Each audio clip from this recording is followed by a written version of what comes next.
थोड़ी देर में फराज साहब और बाकी टीम भी पहुंच जाएगी। बेटा तुम यहाँ बैठ जाओ।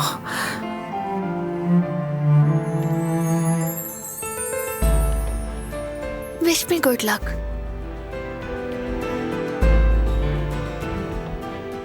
तुम्हें किसी दुआ की जरूरत नहीं, बस जैसी हो वैसे ही रहो। शुक्रिया। मैं वापसी पर लेने आऊंगा, मेरा वेट करना। ओके, मैं चलता हूं। मैं आती हूँ दरवाजे तक। बारान, 1 मिनट रुकिएगा।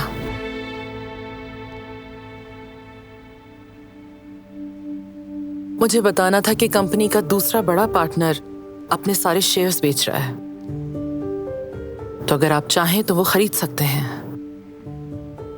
बहुत शुक्रिया, लेकिन मैं क्यों खरीदूं? वैसे तो मैं खुद खरीदना चाहती थी उन्हें, मगर मेरे माली हालात इजाजत नहीं देते। हॉस्पिटल के एक नए ब्लॉक की कंस्ट्रक्शन का काम शुरू किया है मैंने।